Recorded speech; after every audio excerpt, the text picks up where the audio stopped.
Hello students, now we will see the next one example where it is given here the class interval is given, but you can see it here the class interval is not given in continuous distribution. How we can know it is not a continuous? If we can see it here, it is given 5 to 14, that is in 15 to 24, 25 to 34, 35 to 44, so on like that it is given. So we can see it here that it is not given a continuous class interval. As previous examples we have seen it here all that they were given an example normal one in a continuous class distribution. So this one is known as an inclusive series, or continuous class interval is not given.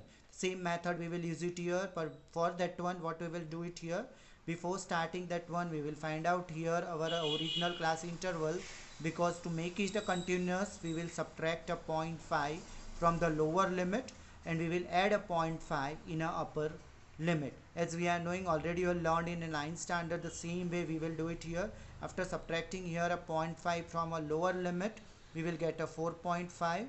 If we are adding here, then we will get a 14.5. If we can go for the next one, then we will get here a 14.5. Then here we will get here a 24.5.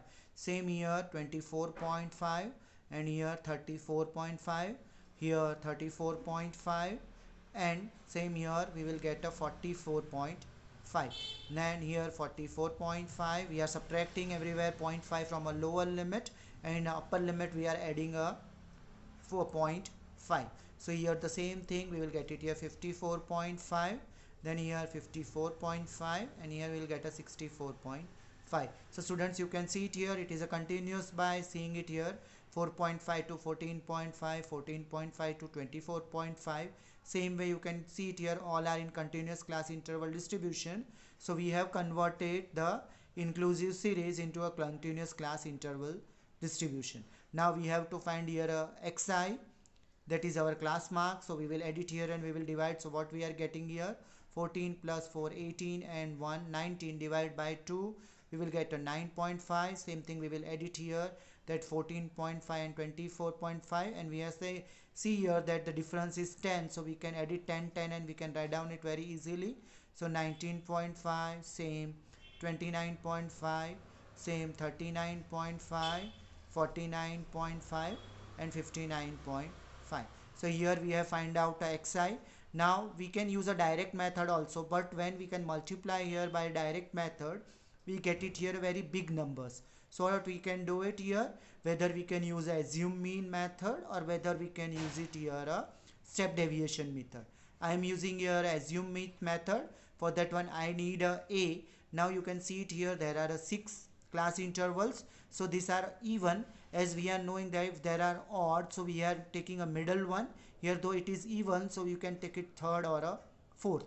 I have taken here a fourth as a, and then I will find out a di, that is my xi minus a, whatever I have assumed it, that is my 39.5. If I can subtract it here, 9.5 minus 39.5. So 39.5 is greater than 9.5, and a minus sign here. So I will write down here, it will come as a minus 30. Then again here I will get it a minus 20, and so on I will get here a minus 10, then 0. Then if I can subtract it here, 49.5 minus 39.5, so I will get it here a 10, and I will get it here a 20, because this is a greater number, that is my xi. So by taking a xi, always I will subtract it whatever I have assumed as a assume mean method. In that one I have assumed as a. So here I am getting here. Now what I will do it here, now I will multiply it here fi di. If you want to find out a ui, you can find out a ui also. I'm multiplying and I'm writing here, so 36 are 180, so minus 180, then I can multiply it, so I'll get a minus 220, then I can multiply it here, so I will get it here 21 into 10, so minus 210, and same thing I will multiply with 23 into 0, so 0. You don't have to multiply fi xi, you have to multiply fi di, because you are using a assume mean method.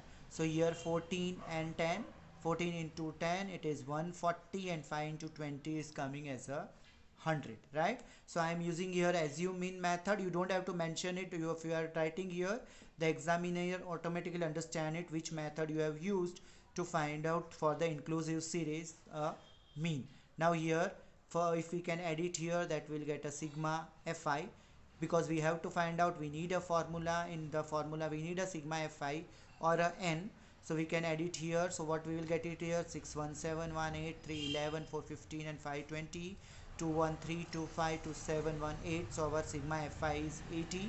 Same thing we will find out here, a sigma fi di.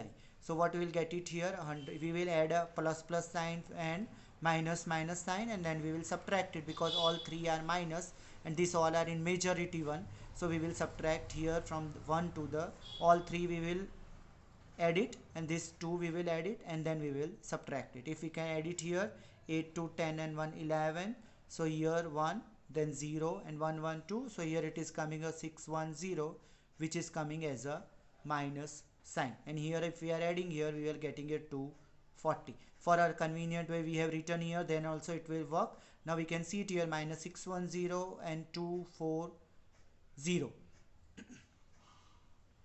right? So minus 610 and 240, if you can see it here, we can subtract it here.